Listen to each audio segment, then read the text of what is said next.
what about house music? What were your opinions of house music when it came up? Did you have much use for house music, or was it just vocal house? Did you as long as there was vocals, yeah. Yeah. Yeah. So in the '90s, were you playing a lot of like M people and people like that? And Oh yeah. yeah, Yeah. The '90s were funny, you know. You never knew what a new song was gonna be like or take off or whatever. yeah, And the sound, the only style of dance music I really don't like yeah. is freestyle. Because it all sounds like Shannon let the music play to me. Yeah, I get a lot It of. all has that.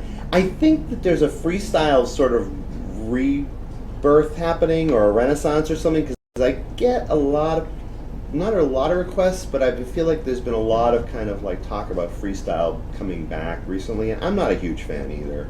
I never entirely got it. No. It all had the same hook. Yeah, Remember, I beg your pardon? yeah. Can't remember the name of that group, but Concan? Concan. Yeah. Yeah. I mean, you let the music play in any of those songs Yeah. on the other turntable, and you're going to be able to mix and to Yeah. let the music play or Yeah. out. Yeah. I had a dancer yesterday at T. She was in her 70s and she's been going out forever. And I see her there once in a while. And she told me that she didn't like when everything sounded the same in terms of the beat, like sounding the same all the way through.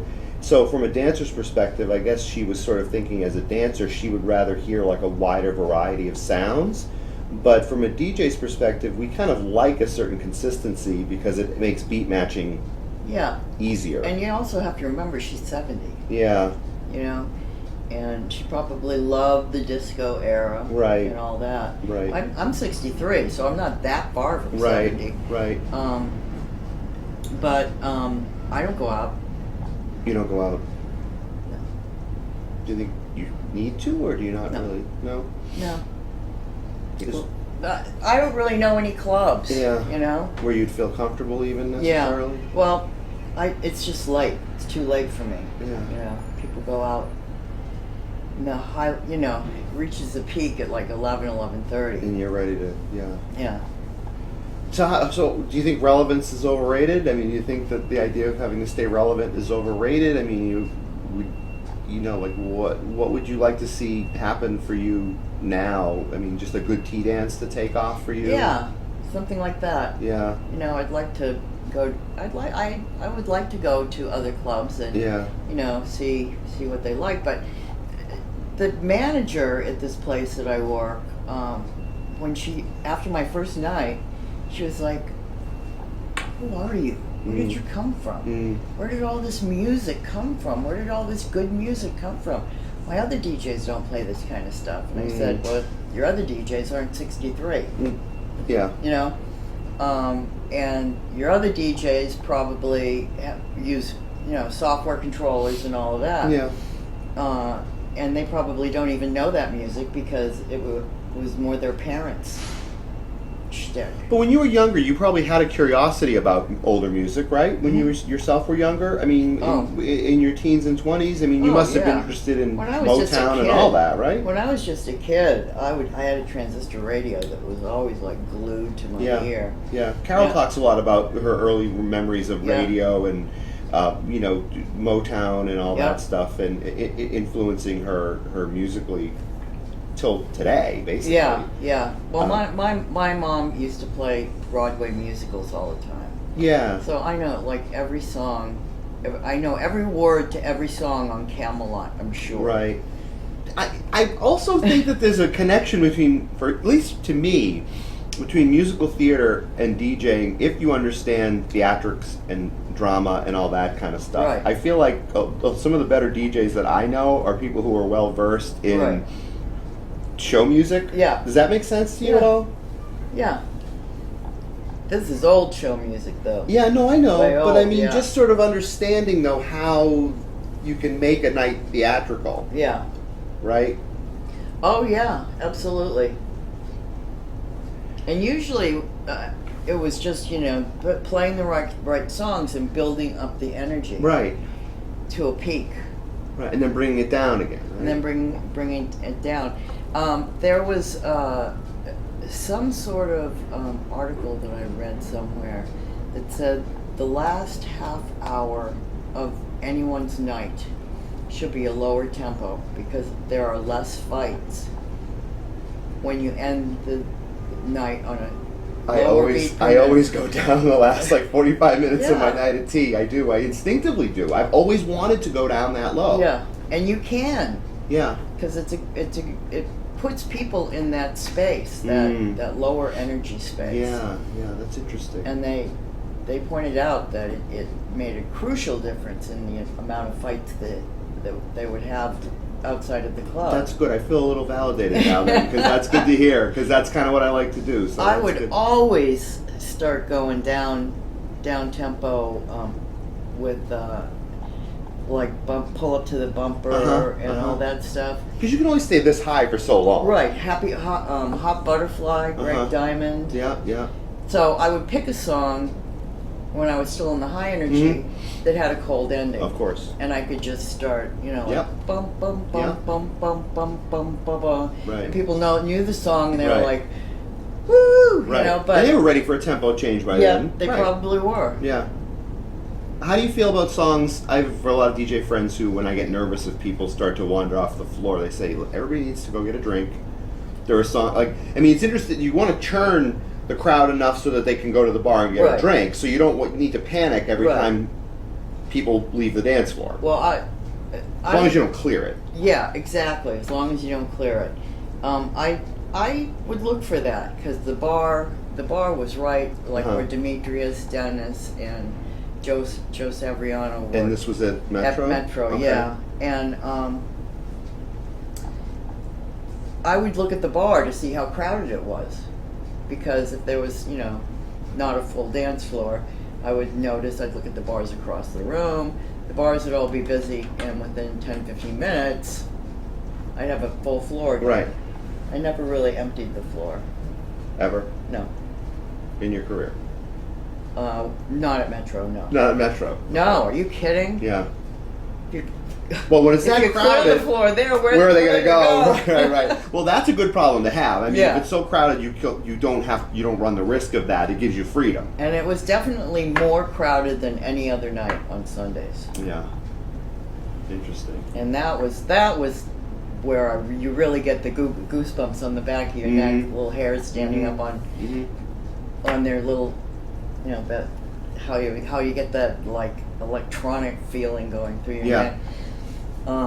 When you got a good crowd reaction to a mix or a song or something, man, it would go right through you. Yeah, because when you hear them hooting And during I'm the transition sometimes, Right, right? exactly. Like during the mix, they can hear the other record coming in, but it's done in a way that like excites them. Because about Danai, a lot of people, Tom Morganti used to say about Danai that what was interesting about Danai's mixing was that the excitement happened in between the records Right, too. right, it did. That It the did. excitement happened during those transitions. Right. Like if they would hear the first strains of, I'm trying to think of the song, Evelyn Champagne King. Was it Shame again? Might have been Shame. Yeah. I did a mix from Born to Be Alive into Yeah. Shame, and people knew that Right. what was coming in, Right. and they'd go berserk. Sure. It was a trip. Yeah. It was just a trip. So you back in the beginning of the interview, you talked about Jimmy, and you would hold a napkin up to the window, and Right. you would it would be a song, and you'd already have it on the turntable. Right. So you think that he saw in you early on that you had an instinct for reading a room Oh, definitely. or reading a musical moment. More so musical moment. So you had that all along innately, but how did your crowd reading skills develop? I mean, did you have them right away, or did it take you time to develop I those? had them right away. Yeah. Yeah. Because I would, even to this day, I'll look around Yeah. and see the ages of Mhm. people Mm-hmm.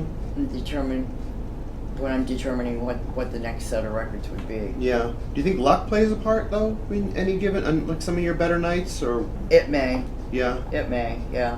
Because sometimes you can't always. You could try to read a room, and then sometimes the most unlikely thing will be what turns a room out. Yeah. Well, at Metro, if people didn't like what you were playing, they would look up from the dance floor like, Yeah. Yeah. give that face. Yeah. Do you remember any records that did that? I remember it being done, but I don't remember the songs I was playing. Yeah. Yeah. But they would look at you and Yeah. you go, okay, all right, I Okay, get all it. right, I'm getting All right. back in the groove. Did you mix out of stuff really fast if you thought it was not going as well, or did you let it play out? Let it play out. Because you don't really know if they're going off the floor because of the music, or the bathroom, or Right. getting a drink. Right. You just never knew. My argument for playing the record out very often, too, all the way to the end, is that sometimes people don't figure out till halfway through the record that they actually want to get out and dance to it. Yeah. And if you mix out of it too soon, Yeah. it's over. It's over. And some people are just getting out there. Again, with the request, people would be like, I played it 3 songs ago. Well, can you play it again? Yeah. I have people who request artists for me while that artist is on. Oh, yeah. Yeah. Laura Branigan was a big one for me. Yeah. Yeah. Will you play any Laura Branigan? I just did. Yeah. Or I am. Yeah.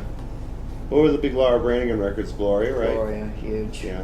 Solitaire was a good one, but it wasn't as Solitaire big, huh? It wasn't as big, and it was lower tempo. Yeah.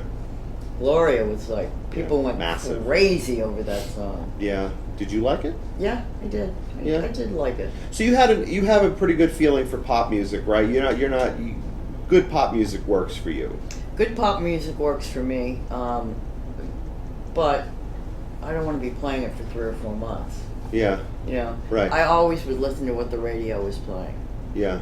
And if I liked a particular song a lot, if I hadn't gotten it from the record pool, then I would go and try and look for it at record shops. Right. So pop music sometimes, yeah, you say you don't want to play it for too long because it doesn't have a timeless feeling. Right. It has an instant sort of satisfaction or gratification, Right. but then that doesn't last very long. Right, exactly. Because there was so much music coming out. Right. You know, we would get tons and tons of music. It would be like, think to myself, when am I going to have time to listen to all this? Right. And pick out the good stuff from the bad. Right. I feel like it's only gotten worse in the digital era too, by the way, because now there's thousands of things coming out every week digitally. And I find it interesting that there's all these genres. Mm-hmm. The subgenres. Industrial and this and that. Tropical R&B, house and all this. Yeah, there's like a million different branches of house music I know. now. So when people ask me what I play now, well, what kind of music do you play? I said high energy vocals. You hear a lot of singing in the songs that I play. I think that's a good phrase. I think high that's a energy good disco, because even some of the newer stuff that's coming out can be that beat per minute level. And if you have a good mix on it, you can play it. Sure. But you know, Lady Gaga did a lot of lower tempo things that were mixed at a higher tempo. Yeah. Sure. But T-Dance and the timeless sort of records are the ones that I guess that when I think about current records, I think which ones would be played at a T-Dance 20 years from now? Yeah. Is how I try to think about them. Right. And I don't find that many that really fit the criteria anymore. No, because the songs that are coming out now are not interesting at all. Right, in terms of their arrangement, in terms of the Not lyrics. and not at all interesting to me. Yeah. And I think about what they would do with a record that I'm listening to on a radio if they did a remix. Mm-hmm. Never been interested in remixing myself. Yeah, so you never really did that yourself, huh? No, you have to listen to this thing over and over and over, and at some point, I feel as though, you know, they must be oversaturated with all these different sounds. And well, let's try this. Well, let's try this. Okay, but let's try this too. You know, and which one do you pick? Right. You know? Right. I like Wayne G mixes. I used to like Thunderpuss mixes a lot. Yeah. Barry Harris, right? From Barry Harris, yeah. Right. But still does a lot of stuff. Yeah. But when they were Thunderpuss, those were some fierce remixes, you know? That It's Not Right, But It's Okay by Whitney Houston. Well, there's talk about timeless. That'll never, ever, ever not pack a dance floor. Never not Probably drive people just crazy. about anything by Whitney Houston. She put That's out true. a lot of stuff. Yeah. And a lot of different people remixed her stuff. Right. She didn't have just one primary person. Sure.